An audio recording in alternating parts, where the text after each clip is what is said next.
Bonjour à toutes et à tous et bienvenue dans cette nouvelle vidéo. Donc je suis habillée pareil, donc c'est tout tourné le même jour. On a de la chance aujourd'hui, on a du temps. Donc une vidéo aujourd'hui, troisième vidéo qui va reprendre un petit peu les vidéos thématiques que j'ai fait jusqu'à présent. Sur les petites astuces de sorcière à sorcière, on va dire, et à sorcier bien sûr.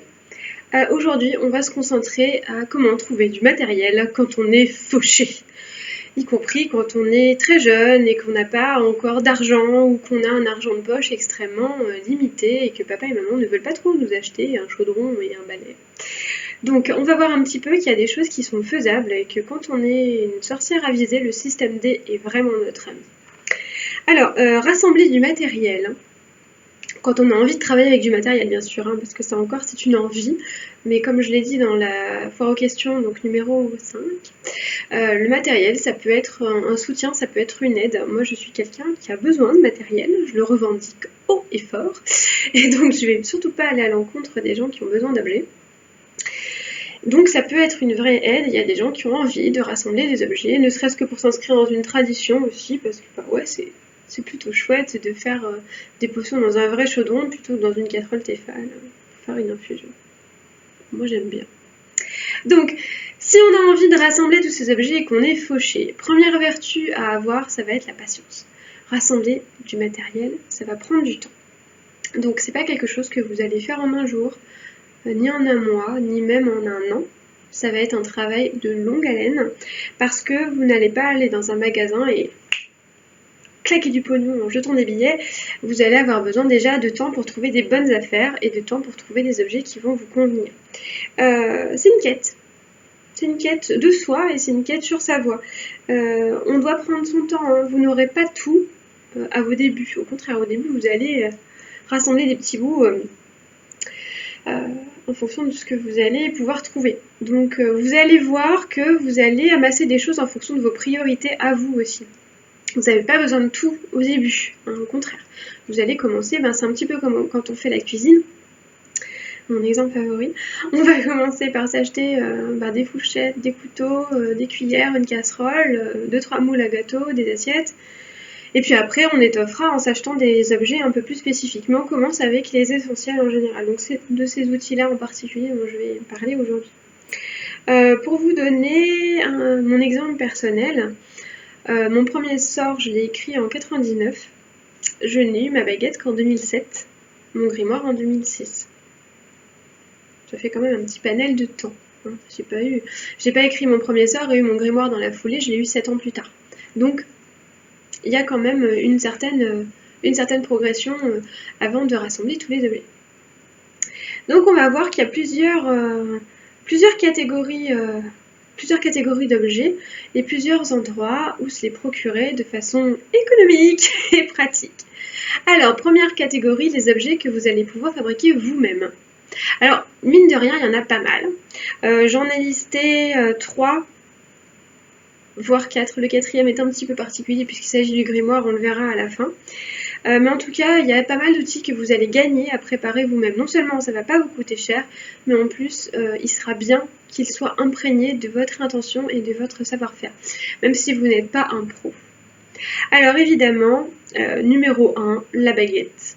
Alors, c'est pas l'outil dont vous aurez besoin forcément à vos débuts. La baguette, il va falloir un certain temps avant d'en avoir vraiment besoin. Au départ, une baguette, moi quand j'ai commencé, je voyais pas du tout l'intérêt d'avoir une baguette. Franchement, à quoi ça sert? En 2007, soudain, illumination, il faut une baguette. J'ai grossi un peu le trait, mais globalement, c'était quand même un peu ça. Donc la baguette, en général, c'est une branche que vous allez trouver, que vous allez travailler pour en faire un outil magique. Alors dans ma tradition à moi, la baguette, on la récolte à Lissa.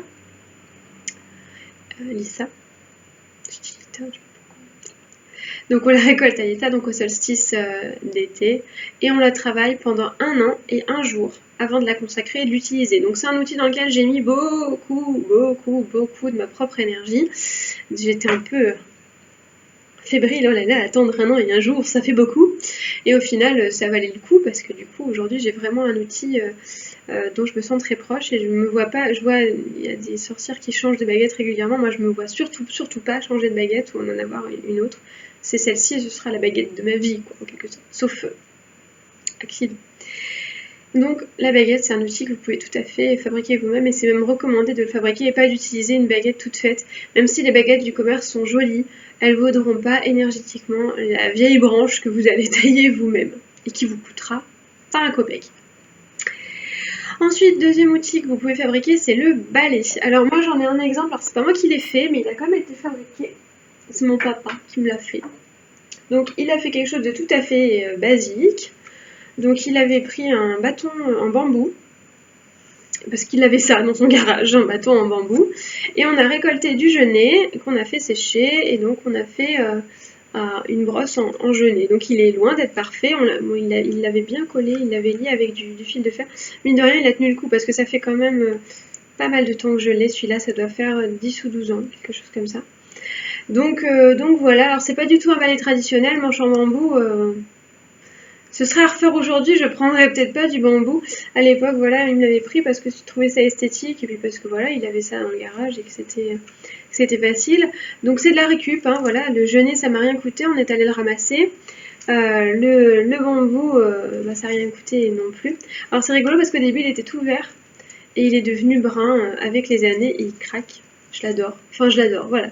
Donc c'est pas un balai traditionnel, mais je l'adore. Et puis peut-être qu'un jour je changerai de manche, même si finalement je suis assez attachée à ce manche en bambou. Ça ne me gêne plus. Donc traditionnellement le balai, si vous suivez les mêmes traditions que moi, on le fait à Ostara. Donc moi je l'avais fait à Ostara. C'est un des rares trucs que j'ai réussi à faire à Ostara. Enfin, mon père l'avait fait à Ostara. Et je l'avais consacré à ce moment-là. Donc vous pouvez prendre toute une batterie d'éléments naturels que vous allez trouver dans vos balades, dans la forêt, qui vous coûteront rien du tout. Donc on commence par un bâton rectiligne pour faire le manche. Alors bon, si vous avez un bout de bambou, pourquoi pas prendre un bambou. Vous pouvez prendre, alors traditionnellement on prend du frêne ou du bouleau, vous pouvez prendre du chêne, du hêtre, enfin n'importe quelle branche qui vous appellera et qui fera manche de balai. Et vous allez rassembler des brindilles pour en faire la brosse. Alors moi j'ai pris du genêt, vous pouvez prendre des joncs, vous pouvez prendre du saule, de l'aulne si vous en trouvez, des brindilles diverses que vous allez ramasser, que vous allez nouer à votre guise, à votre convenance. Il y a des sorcières qui en font des tout petits sans manches, qui lient juste quelques brindilles et qui l'utilisent quand même. À vous de voir ce qui vous convient le mieux. Un autre objet qu'on peut fabriquer soi-même, c'est le pentacle si vous l'utilisez. Alors ça, il n'y a rien de plus simple. Si vous savez pyrograver, vous pouvez le pyrograver sur une plaque de bois. Vous récupérez un dessous de plat, des dessous de plat en bois vraiment pas cher. Donc ça vous coûtera pas grand-chose. Vous pouvez le modeler dans de l'argile durcissante aussi. Enfin, toute matière qui va être en lien avec la terre. Moi, j'ai toujours regardé le mien que j'ai fait. Pareil, pas très traditionnel.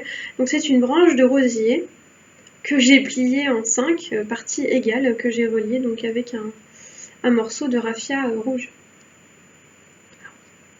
C'est un pentacle, il marche bien, hein. Il marche très bien. Il me suffit, je l'ai fait, j'avais 12 ans.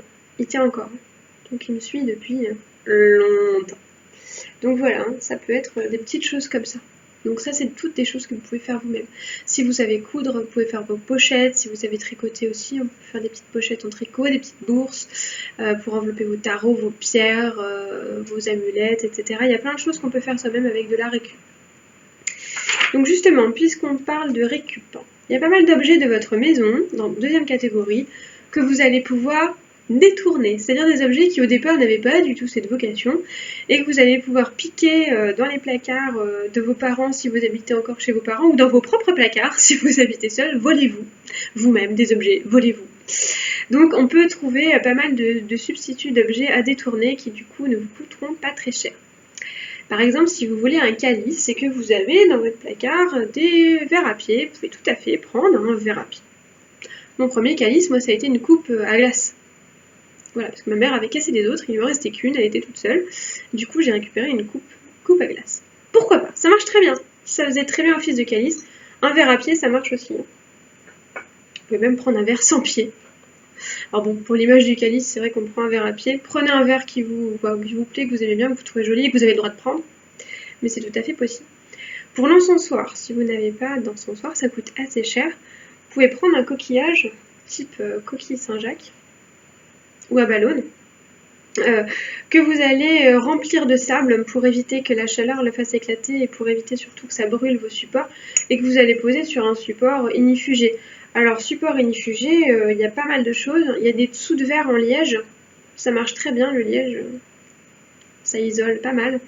Enfin un dessous de plat en fonte, des choses comme ça, enfin un support qui risque pas de prendre feu. Donc ça fait un très bon encens, ça marche très bien. Attention de ne pas le toucher. Quand votre encens est allumé, vous allez vous brûler. Je l'ai déjà fait, donc j'ai une magnifique cicatrice en forme de coquille Saint-Jacques, c'était super. Pour faire votre boline, donc tout ce qui est couteau de travail pour ramasser les plantes, pareil, pas besoin d'aller chercher un magnifique couteau à manche blanc superbe. Si vous avez un canif à champignons, comme c'est mon cas, ça fait très bien office de boline. Ça marche impec. Donc un couteau affûté. Alors ce qu'il y a de bien avec un couteau pliable comme celui-là, c'est qu'à transporter, c'est sécurisé. Vous n'allez pas trouver votre sac ou votre poche ou votre fond de jean. Vous allez pouvoir l'emmener partout. Pourvu qu'il soit affûté en état de marche. Si vous le dédiez qu'à ça, parce que tous ces objets-là, si vous les dédiez qu'à votre pratique, c'est tout à fait valable. Évidemment, après, vous ne pouvez plus trop les utiliser dans votre vie quotidienne. N'allez pas boire du soda dans votre calice, ce serait anachronique. Mais en tout cas, si vous les dédiez à votre pratique, il n'y a pas de souci. Pour stocker tout ce qui va être plantes, etc., avoir des jolis bocaux, c'est bien. Récupérer des petits pots de confiture, ça coûte beaucoup moins cher et ça peut être très pratique. Alors il y a des petits pots de confiture artisanales. Vous pouvez prendre des pots de bonne maman aussi, ça marche très bien. On récupère des pots, les pots de condiments, les pots de moutarde notamment. Alors attention avec certaines sauces qui sont très odorantes, on a beau les laver, l'odeur reste quand même, donc testez quand même avant pour voir si vous n'allez pas garder une odeur pimentée pendant trop longtemps. Mais la plupart des pots peuvent être détournés pour ranger, pour stocker vos plantes, vos ingrédients.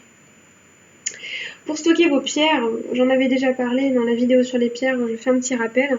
Les boîtes à thé ou les boîtes à œufs, c'est très très bien. Donc vous avez des petites boîtes comme ça qui sont compartimentées. Vous voyez, moi j'en ai quelques-unes là-dedans. Donc voilà, on a quelques compartiments dans lesquels on peut ranger les pierres. Elles sont en sécurité, elles ne vont pas se casser les unes contre les autres. Ça se stocke parce que ça s'empile, ça coûte rien. Et c'est très bien. Pour les rubans, si vous n'avez pas de ruban, si vous ne pouvez pas acheter de ruban, pensez à vos vêtements. Sur les épaules des vêtements, il y a souvent des rubans d'attache au cintre qui font des rubans très bien. En général, dépliés, ils sont de cette longueur-là, c'est top pour faire un charme, ça suffit largement. Moi personnellement, je les récolte encore abondamment, ça m'évite d'aller acheter du ruban. Alors certes, c'est pas de la matière naturelle, mais enfin, il est rare de trouver aujourd'hui du ruban matière naturelle. Pensez aussi à tout ce qui va être papier cadeau, notamment les enveloppes de chocolat de Pâques. Ou de chocolat en général. Tout ce qui est autour des boîtes de chocolat, c'est souvent des nœuds qui sont faits en ruban. Vous pouvez très bien les récupérer. Ça marche bien. Il m'est arrivé de faire des sortilèges avec des rubans Léonidas. Ça fonctionne très bien. Parce qu'ils étaient argentés. Et je voulais des rubans argentés. Il y avait marqué Léonidas dessus, c'est pas grave. Une fois que l'objet est consacré, qui est la marque du chocolat dessus, je vois pas en quoi ça peut être un obstacle. Alors c'est vrai, c'est pas la classe. Mais bon, on s'en fiche de la classe. C'est l'efficace, c'est important. Même chose, vous pouvez récupérer des chutes de tissu. Si vous avez des vieux vêtements dont vous ne voulez plus et qui sont trop abîmés pour être donnés à des associations, des vieilletés d'oreiller, des vieux draps percés, vous pouvez très bien, au lieu de les jeter, les découper, garder des chutes de tissu pour faire des pochettes, des sachets pour vos amulettes, coudre des petites poupées pour vos charmes, etc. Donc ça, c'est tout à fait faisable.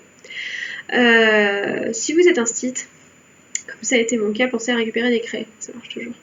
Si vous êtes à l'école, demandez à votre maîtresse si par hasard, enfin votre stit, votre prof, si vous ne pourriez pas récupérer une craie, alors dites-lui que c'est pour faire des travaux à la maison, pour prendre des mesures sur les murs, ça passera mieux que pour dire c'est pour tracer un triple cercle sur mon parquet. Donc ça marche aussi. Donc voilà, pas mal d'objets qu'on peut détourner depuis la maison. Il y a des choses aussi que vous pouvez trouver dans un lieu merveilleux auquel on accède le dimanche, qui est la brocante. La brocante, le paradis de la sorcière en herbe. Je sais qu'il y a quelques sorcières sur internet, notamment notamment Raphaël qui s'approvisionne beaucoup en brocante. Je me retrouve beaucoup en elle d'ailleurs, parce que moi j'ai les 3/4 de mes outils qui viennent de brocante d'ailleurs. Alors la brocante, c'est une caverne d'Ali Baba dans laquelle vous allez trouver tout ce qui vous manquera. Techniquement, si vous vous débrouillez bien, vous n'aurez jamais à mettre les pieds dans une boutique ésotérique, tellement vous allez trouver de choses chouettes en brocante. Alors en brocante, donc sachez que forcément vous ne savez pas ce que vous allez trouver. Donc regardez un petit peu partout. C'est quelque chose qui prend du temps aussi, hein. On ne prend pas que 20 minutes pour aller faire une brocante, on prend quelques heures. On essaie d'y aller tôt le matin pour pas rater les bonnes occasions. Et on emporte du liquide et des petites pièces, parce que quand on chine et quand on n'a pas le compte juste, et ben ça marche pas.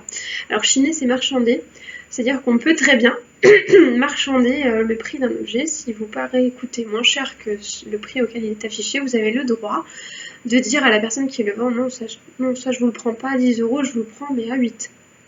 Ça marche assez souvent, surtout quand on le fait avec le sourire et avec gentillesse, ça fonctionne assez bien. Donc moi j'ai beaucoup d'objets qui viennent de brocante et que j'ai chiné de cette façon. Alors vous allez y trouver des bougeoirs. Donc, moi j'ai trouvé des petits bougeoirs comme ça. J'ai trouvé des énormes bougeoirs d'église aussi, des trucs qui sont aussi hauts que moi, dont je me sers dans ma salle de cartomancie. Enfin voilà, on trouve des choses toujours super intéressantes, souvent des pièces assez anciennes, donc qui sont jolies pour des prix mais dérisoires de chez dérisoires. Donc ça pour les bougeoirs, c'est vrai que c'est vraiment vraiment vraiment top. Alors certains sont un petit peu pleins de cire, c'est nettoyable et puis j'ai envie de dire ça donne même du cachet. J'ai trouvé ça moi l'autre fois. Donc ça c'est rigolo. Alors c'est un grand bougeoir qu'il faudra que je comble parce que le fond a été enlevé. Donc c'est des bougeoirs en terre cuite. Alors ça a un cachet fou. Je trouve ça formidable, même en déco d'intérieur. Et pour la pratique magique, c'est top. Je me sens comme une sorcière médiévale quand j'utilise mes vieux bougeoirs comme ça. Vous allez pouvoir y trouver votre atamé aussi, un joli coupe-papier, une dague, un couteau de chasse. Alors pour vous donner mon exemple, les atamés j'en ai eu beaucoup. Donc mon premier atamé, vous allez vous foutre de ma gueule. C'était ça. Alors si vous voyez de plus près, c'est un coupe-papier à l'effigie de la Tour Eiffel que j'ai donc acheté à Paris. Donc quand j'avais 12 ans. Donc voilà, c'était mon père qui me l'avait acheté, parce que moi à 12 ans je m'achetais rien du tout. Donc c'est un coupe-papier que j'ai utilisé comme atamé. Il est encore rempli de cire parce que je l'utilisais pour graver des trucs. Ça marchait très bien, hein. Ça ressemble à rien mais ça marchait parfaitement. Donc je me voyais très bien. Je portais mon cercle avec mon coupe-papier. Après lui, mon père a dû en avoir marre de me voir avec un coupe-papier parisien pour jouer à la sorcière. Donc il m'avait offert un couteau de mise à mort de chasse à courre, qui avait le bénéfice de couper extrêmement bien, mais qui n'était pas à double tranchant, à mon grand regret, et je trouvais que ça bloquait un petit peu plus au niveau des énergies. Donc lui, je l'ai utilisé en couteau de travail, je l'utilise toujours d'ailleurs, quand j'ai des grosses choses à couper. Et après, j'ai eu une dague, donc que j'avais récupérée, une dague émoussée, que j'avais récupérée en brocante, une dague turque. Et aujourd'hui, j'ai un atamé tout simple, que j'ai récupéré dans une boutique d'antiquité. Donc qui est un petit couteau, une petite dague à double tranchant avec un petit manche en bois. Donc voilà, on peut passer par plusieurs objets avant de trouver le bon, et le ridicule ne tue pas. Vous allez pouvoir trouver aussi des fioles et des bouteilles. Alors il y a des choses souvent très sympas en brocante, notamment des fioles de cosmétiques comme ça. Alors souvent il faut les nettoyer, hein. Mais voilà, ça c'était une fiole de parfum. Donc ça pour les potions c'est top parce que c'est destiné à contenir du liquide, donc vous avez un double bouchon, vous avez le bouchon extérieur plus un petit bouchon étanche dedans. Vous avez aussi des fioles de pharmacie. Alors ça malheureusement maintenant c'est un peu la mode, donc c'est un tout petit peu plus cher. Moi à l'époque ça valait rien du tout. Donc ça c'était une bouteille de pétrolane pour les cheveux, donc en verre. Alors moi je trouve que j'adore ce genre de bouteille. Alors elles sont usées, mais voilà, c'est un cachet fou. Et ça vaut rien. J'avais dû payer ça. J'ai tout un lot comme ça, j'en ai une douzaine. J'avais dû payer ça 2 ou 3 € les 12. C'est pour vous dire à quel point ça vaut rien aujourd'hui. Ça faisait partie d'un set de beauté, donc il y avait plusieurs fioles de parfum, des boîtes à poudre, et pareil, j'ai pas dû payer ça plus de 3 ou 4 €. Donc voilà, c'est vraiment des choses intéressantes. Vous allez trouver des livres aussi, des livres anciens, qui sont souvent vraiment pas chers. Alors moi j'ai pas mal de livres sur les plantes que j'ai trouvés en brocante, sur les champignons, des choses comme ça, donc qui ne sont plus édités aujourd'hui, mais qui sont toujours tout à fait d'actualité. Vous pouvez trouver des cristaux aussi. Il y a pas mal d'ex-collectionneurs qui vont vendre leur collection et que vous allez pouvoir récupérer. Moi c'est pareil, je trouve quelquefois des cristaux. Alors il y a des gens qui n'aiment pas prendre des cristaux de seconde main. À partir du moment où on les purifie bien, c'est pas un souci. Vous allez même pouvoir trouver des jeux de tarot qui sont souvent anciens, qui ont souvent un cachet assez sympa. Et les jeux de tarot anciens, ça peut être intéressant aussi au niveau énergétique. Vous allez trouver aussi pas mal d'instruments pour travailler les plantes. Alors vous allez trouver des choses comme ça, donc le fameux mortier et pilon. Donc ça c'est un mortier et un pilon en laiton. Donc j'avais déniché dans une brocante il y a pas mal d'années déjà, parce que c'est un de mes tout premiers celui-ci. Alors les mortiers, sachez qu'il va, dans l'idéal, si vous faites des préparations à base de plantes, il va vous en falloir plusieurs, notamment un pour les plantes toxiques, moi c'est celui-ci que j'utilise pour les toxiques, et un pour les plantes comestibles, donc celles qui sont destinées à votre consommation, et pourquoi pas même un pour les plantes que vous allez pas forcément destinées à la consommation, mais qui ne seront pas des plantes toxiques pour autant. Moi par exemple, les mortiers et pilons, j'en ai 5. Donc j'en ai en bois, c'est pas terrible le bois, mais quand c'est bien sec ça marche. Donc pour les comestibles, j'en ai en marbre, hein. J'ai celui-ci en laiton, donc qui est pour les toxiques. Alors c'est vrai que l'idéal c'est la pierre ou le marbre, c'est pas toujours facile à trouver, mais sachez que c'est pas mal d'en avoir une petite batterie, ça va vous permettre vraiment de pouvoir les spécifier en fonction de ce que vous allez broyer dedans. Autre chose qui peut être intéressante pour les pierres, c'est ça. Voilà, évidemment tu t'es cassé la gueule. Alors, un bol en bois avec une petite demi-lune. Donc ça, c'est un hachoir. Donc c'est-à-dire que vous mettez votre plante dedans et avec votre demi-lune, vous allez venir la hacher en petits morceaux. Alors c'est assez top quand on fait des petites préparations parce que ça permet, alors en plus c'est un bel objet, moi c'est quelque chose que j'adore, et ça permet voilà, de faire des préparations un peu sympas. Donc si vous le destinez à la consommation, la lame aura peut-être besoin d'un petit coup de jeûne. Moi celui-ci c'était uniquement pour les charmes, j'en ai un autre pour la conso. Mais voilà, c'est des choses qu'on peut trouver assez facilement en brocante. Chose très intéressante que vous allez trouver aussi, c'est un chaudron. Alors les chaudrons, on a souvent le fantasme du gros chaudron en fonte. Moi depuis toute petite, ce que je cherchais c'était un confiturier en cuivre. Je sais pas pourquoi, parce que c'est ce qu'il me fallait. Sachant que dans le commerce ça coûte horriblement cher. Le confiturier en cuivre, le cuivre ça coûte cher. Et du coup un jour j'ai trouvé cette magnifique petite chose pour la modique somme de 10 €. Donc ce qu'il est quand même assez gros. Donc là il y a des restes de ma préparation précédente, parce que je ne le lave que quand l'objet de ma requête a suivi son cours. Donc vous allez pouvoir trouver des choses comme ça. Alors vous allez trouver des chaudrons en fonte, vous allez trouver des chaudrons en cuivre, toute une batterie de casseroles, de choses comme ça qui font office de chaudron et qui peuvent être vraiment sympas à récupérer, et encore une fois pour des prix complètement dérisoires. Alors évidemment j'y cuisine pas de choses comestibles. J'ai un autre chaudron qui est dévoué à ça, que j'ai acheté en magasin lui, en revanche. C'est un mini wok sur un réchaud. C'est tout con. Et voilà, donc là, c'est vraiment tout ce qui est pratique magique. J'ai eu enfin mon confiturier. Alors lui, c'est pareil, ça a été une quête très longue. Alors tous ces objets que vous détournez de chez vous, ou que vous récupérez en brocante, évidemment, ce sont des objets qui ont eu une vie avant vous. Et il va falloir prendre ça en compte. Donc les objets de chez vous qui ont déjà été à votre contact ou en contact avec des gens que vous connaissez, il va suffire de les consacrer. Donc de dire à partir de maintenant, verre à pied, tu n'es plus un verre à pied, tu es un calice. C'est ça la consécration. On affirme à l'objet que maintenant c'est fini, verre à pied, c'est terminé, tu démissionnes, tu es un calice. Ok, c'est bien. Coucher calice. Bon, voilà, c'est l'idée générale.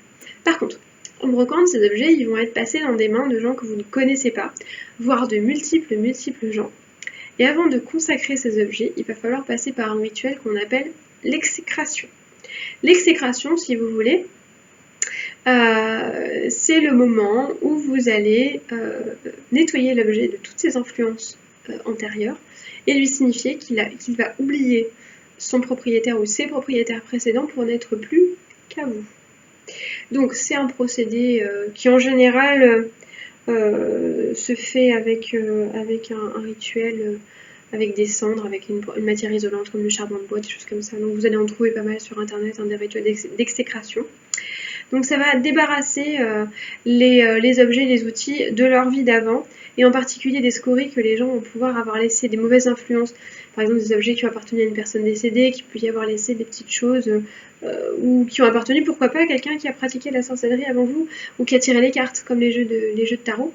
Donc ça va permettre d'enlever les mauvaises choses, de garder les bonnes, et de refaire un petit peu l'objet à neuf pour pouvoir vous le réapproprier avant de le consacrer à votre service, à vous. Donc rien de bien compliqué, et ça va vous permettre d'avoir des choses assez étendues à pas cher du tout. Là, si je fais le calcul de tout ce que je vous ai présenté, à mon avis, tout ça, j'en ai pas eu pour plus de 50 €. Donc c'est quand même à réfléchir, parce que c'est quand même intéressant. Alors, cas particulier, on a dit le grimoire.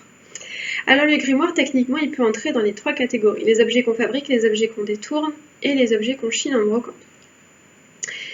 On peut le fabriquer soi-même, c'est compliqué. J'ai expliqué, on me le redemande encore régulièrement, comme quoi ça sert à rien que je m'explique des fois, que non, je ne vous expliquerai pas comment j'ai fabriqué mon grimoire, parce que je m'en souviens plus vraiment et que ça a été tellement galère que jamais je vous infligerai une horreur pareille. Donc tournez-vous plutôt vers un professionnel qui saura vous expliquer les choses, parce que voilà, moi je suis passée par trop de chemins détournés pour que ce soit explicable. Alors aujourd'hui, il y a pas mal de tutoriels sur YouTube pour fabriquer des choses, donc ça peut être intéressant aussi. Alors vous pouvez acheter du neuf, un livre vierge. Alors il y a des éditions comme Paper Blanks qui font des magnifiques livres qu'on peut tout à fait prendre dans les livres des ombres, qui sont très abordables, aux alentours d'une 30aine d'euros. Si vous n'avez pas envie d'acheter ça, vous pouvez prendre un truc qui peut être intéressant, c'est un livre d'or. Alors les livres d'or, vous savez, c'est ce qu'on voit à la sortie des restaurants, des hôtels, des musées, pour que les gens y laissent un petit mot. C'est des livres qui peuvent être assez épais, que vous pouvez trouver en papeterie, qui peuvent coûter un prix assez raisonnable de temps en temps, ça dépend de ce que vous voulez, et qui du coup ont l'avantage d'être entièrement vierges et d'être assez jolis, assez sobres en général. Des fois c'est écrit livre d'or sur la couverture, mais vous pouvez remplacer en collant quelque chose d'autre. Vous avez des albums photos pour scrapbooking qui peuvent être intéressants aussi à acheter, parce que faire du scrapbooking dans son livre des ombres, ça peut être vraiment sympa. Franchement, acheter un livre des ombres 200 € pour un machin en cuir, quand on a de l'argent c'est top, mais quand on est fauché, c'est vrai que ça donne envie, mais vous pouvez avoir un truc super pour vraiment pas cher. Pour une 30aine d'euros, vous pouvez vous en sortir avec quelque chose qui va vous ressembler et qui sera super joli. Après, à vous d'en faire, de rajouter des choses, de vieillir les pages au broute-noix, de coller des images, de dessiner, d'écrire dedans à la plume avec des encres. Enfin, essayez de faire quelque chose de bien. Ne vous attardez pas trop sur le support en lui-même. Essayez voilà, de trouver des choses sympas à faire dedans. Les grimoires du commerce, c'est souvent... qui sont destinés à être des grimoires, c'est souvent très très très cher, et à moins d'avoir de l'argent à mettre là-dedans, c'est pas très abordable. Alors évidemment, c'est l'objet le plus fascinant de tous, souvent, mais il est rare, très rare, de trouver le bon du premier coup. Moi j'en ai eu mais une quantité industrielle, j'ai eu tout dans tout ce que je vous ai listé, j'ai eu du cahier, du classeur, du livre d'or, de l'album photo, même un truc que j'avais bricolé moi-même, enfin une horreur. Donc quand on débute, au départ il vaut mieux commencer sur un bête cahier, déjà pour consigner des idées, voire faire du tri, qu'on recopiera par la suite, quelques années plus tard, dans le vrai grimoire, plutôt que de se jeter dans le grimoire et d'y écrire des choses qui ne vous correspondront plus au bout de quelques mois ou quelques années. Donc soyez patient aussi là-dedans. Il y a beaucoup de changements dans les premières années de pratique. On se cherche, on tâtonne, on fait des expériences, on se croit tenté par des choses et puis en fait non, on revient en arrière. Donc pensez à ça. Donc ça sert à rien d'avoir un beau livre si ces pages sont vierges et si vous n'avez rien à mettre dedans. Il vaut mieux d'abord avoir un brouillon qui sera rempli de choses intéressantes, faire des recherches et votre livre viendra après. Attention à ne pas succomber à l'attrait de l'objet pour l'objet. Cet objet, vous devez en avoir besoin, pas envie. Donc, le grimoire, vous allez pouvoir détourner des objets de la maison, pourquoi pas. Si vous avez des livres vierges à la maison, des cahiers, des journaux intimes auxquels vous n'avez pas trouvé encore d'utilité. En brocante, ça va être plus rare, mais on en trouve de temps en temps. Des livres d'or, des choses comme ça que les gens avaient acheté et finalement ils ne se sont pas servis pour les mariages notamment. Il y a souvent des gens qui achètent un livre d'or et puis on leur en offre un au final, donc ils utilisent celui qu'on leur a offert, ils revendent l'ancien, ils ne savent pas quoi en faire. J'ai une amie qui avait réussi la prouesse de se faire un livre des ombres à partir d'un roman, à partir d'une édition des Rois Maudits, donc de chez François Beauval avec la tranche dorée, vous savez. Donc elle avait recouvert les pages de peinture écrue sur lesquelles elle avait écrit après. Alors c'est long, c'est fastidieux, ça craquait un peu, mais le résultat n'était pas si vilain que ça. Et c'est un bouquin qu'elle avait dû payer 2-3 euros, pas plus que ça, donc ça peut être assez intéressant. Donc voilà. Donc c'est un outil qui va vous demander du temps. Ne vous jetez pas dessus dès les premiers temps, ne cherchez pas à avoir un grimoire. C'est la même chose qu'avec la baguette. C'est un outil dont vous n'avez pas forcément besoin au départ. Vous allez avoir besoin d'une certaine maturité, pas forcément dans l'âge, mais dans la pratique. Parce que c'est pas parce que vous commencez à 42 ans que vous avez la maturité nécessaire pour écrire un grimoire. Donc c'est une maturité de pratique et d'expérience. On met beaucoup de soi dans ces objets-là, que ce soit le grimoire ou la baguette. Donc, opérer une telle opération, déverser autant de soi dans un objet qu'on va changer au bout de 2 ans, c'est un peu du gaspillage au niveau énergétique, parce que vous allez déverser beaucoup de vous dans un objet que vous ne garderez pas. Et du coup, ça peut être un petit peu embêtant. C'est un petit peu comme si vous achetiez une voiture avant d'avoir le permis, pour avoir une voiture. Si vous montez juste dedans pour faire ça avec le volant et puis vous entraînez à passer des vitesses, ça sert pas à grand chose. Donc voyez quelles sont vos priorités. Si au départ vous avez envie de travailler avec les plantes, cherchez-vous plutôt des bocaux, des bouteilles, un chaudron, un mortier, des choses comme ça. Si vous êtes plutôt cristaux, voilà, allez chercher des cristaux sur les brocantes, des boîtes à œufs ou à thé. Si vous êtes plutôt divination, cherchez des tarots, des livres sur le sujet, etc. Voyez en fonction de vos envies, de vos besoins surtout, plus que de vos envies, de vos besoins. Donc voilà, quelques petites astuces, donc j'espère avoir aidé les plus fauchés d'entre nous à trouver quelques objets.